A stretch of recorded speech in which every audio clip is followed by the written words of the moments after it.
Welcome back for another episode of Growing Joshua Trees from Seeds. It's day 1159, or roughly 3.1 years. As you can see, the surface of this dried out mango smoothie crust is pitted, and there are fungus gnats running around all over the surface. They do seem to be behaving erratically because I sprayed some pyrethrin spray not too long ago, so this current generation of adult fungus gnats that emerged are somewhat poisoned but still alive and kicking. So the pyrethrin spray is not that effective. As you can see here, I'm spraying some of the last of it on day 1170. At this point I still had some left in the can, but it wasn't too much, and the pressure in there is pretty intense. So if you use this product by triazicide, I believe, don't expect that you're going to be able to follow the instructions. As I covered in an earlier episode, if you get too close and spray it, it's just going to get all this white foam and residue all over your plants, and the Joshua tree can survive virtually all of that. The Joshua tree blades are very, very tough. I would say most succulent leaves, blades, or whatever you want to call them, are extremely tough compared to leafy vegetables and things like those giant bird of paradise leaves you see in the background over the balcony rail, or queen palm leaves and so on. So any kind of thin leaves generally don't fare too well from being sprayed by anything other than distilled water or rain. It's day 1176, and this thing looks very lush. It's getting a little bit taller. I've been asked by viewers to estimate the diameter of this plant, and I'd say it's 14 inches. Multiply that by 2.54 to get the number in centimeters. And it really hasn't been losing any blades except for this one, which I think was just so heavily infested by scale insects that finally succumbed. And it's practically the oldest leaf on the plant at this point. So I've gained a net gain of many blades, a few tens at least, just because I haven't lost any. So for people who are starting out with Joshua trees, one thing I see when people send me pictures is commonly they lose leaves as fast as they gain them, as I did early on in the series when I had 4 seedlings. So if that keeps happening, the plant basically can't progress at all. It's just barely scraping by. But somehow I managed with this one transplant, and it survived for 3+ years to give me this wonderful plant growing series. And it's really thriving now. You can see it's just continuously shooting out all these blades, and they look very lush and green. And I'm not bothering to trim the spikes at the ends of those because they're not pointing outwards. So I'm using the other end of a floss stick. This is something that would normally go in your mouth, but in this case I'm using it because it's such a great tool, a disposable tool for scratching away scale insects. So I thought I had rid myself of this infestation for good, but they have come back in small numbers. I bet there are some parts of this plant that I didn't get with the pesticides and I didn't scrape. So you can see little bumps here and there, little beige colonies, if you will, although those are just single individuals for the most part. So once you know what scale insects are, and if you don't and you're just jumping into this channel and watching this, I suggest you watch earlier on the series, or my 3-year compilation of the Joshua tree growing series, to find out what scale insects are all about. So I'm using the other end now that I've gotten rid of the scale insects to get rid of all these cobwebs and mold, fruiting bodies, just a bunch of really disgusting stuff in general. I care about the aesthetics of my plants, so I don't really appreciate spiders, spinning webs everywhere, or mold growing on everything. Moss is not too bad. It adds to the aesthetic value, even though it's frowned upon by some of my viewers because that's a sign that there's too much watering. But for my Joshua tree, it really seems like once it got past that first year of hardship and the transplant, it's really started to thrive after, I would say, a year and a half or 2 years. And it's been smooth sailing ever since, even though this doesn't get full sun.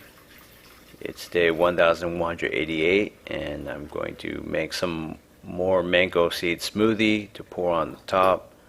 Maybe it's getting too much nutrition, maybe it's not. I really don't know, but as I was talking about earlier, the Joshua tree is basically indestructible by my standards. There's nothing I can do to it that seems to harm it anymore, even though it's in suboptimal potting mix and it's got some red clay dirt from the California wild hills in my neighborhood. So there seems to be no problems with root rot. I haven't dug in there to see whether the root system is truly just all shallow, as they say, is the case with Joshua trees. And I'd imagine even if the root system was shallow, it would be forced to start going downwards because the pot only has so much of a radius. It's not that big of a pot compared to the plant anymore. And typically the root system is a lot more extensive in its reach than the shoot system. So here goes. I'm pouring more of this mango seed smoothie on top, and I'm hoping that will make this crust thicker and give it more of an aesthetic appeal. At least for the first few days it'll have this nice sandy beige color. So it makes a little bit of a mess, but it's not that big of a deal. And I'm watering with my showering can just to spread it around. Probably have to spin this around because due to the tilt of the balcony, everything's sort of gathering on the side of the railing. So that should pretty much do the trick. And my Joshua tree is a little bit asymmetrical in its growth. It does have a little bit of a tilt along its main axis.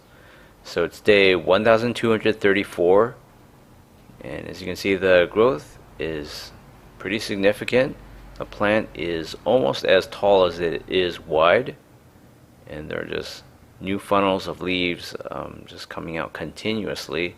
It's very nice. So it's pretty hard to estimate how many leaves I have just from looking at this video. I haven't counted the blades in a very long time, but I think more towards the beginning of this episode I probably had already 70 to 80 blades. I would say by the end of this episode I had close to 100 maybe. So anyways, really excited about this. The trunk is just getting taller and taller, and by day 1332, which is 3.6 years, almost half a year after the start of this episode, you can see there's been significant growth, and I'm using my LED panels, light panels, for much better videography indoors, but I'm using this outdoors on my balcony at night because it's wintertime now. It's December 2018. It's hard to film or find an opportunity to do so because oftentimes the sun only strikes this for, I don't even know if it even gets like 2 hours of light a day. So it doesn't get a lot of light, which is always the problem, but it's been growing, it's been getting nutrition, and I think I see some dots from scale insects again. I can scrape those off later. I didn't notice these because I haven't checked out my Joshua tree in a while. I just come out every week or two, sometimes even every 3 weeks, to give it a showering like this. And that's basically it, and I get to enjoy its growth and watch it get taller and taller. So at this point, it's definitely sort of like a succulent version of a sea urchin. So I've been running a mostly plant growing channel on YouTube for many years now, and it should be obvious why this plant, out of all my plants in attempted growing series, has persevered for this long and is now thriving. It's because although this isn't the high desert, the high Mojave, it still is a very similar climate and nearby to where these things actually grow. So even though I'm not getting full sun for this, I've always lived in apartments during this period of time. And you can see a spider just running around. I'll just leave it alone, but it's kind of fun to play with it and shower it to see what it does. So this is basically a very hospitable climate for a succulent plant.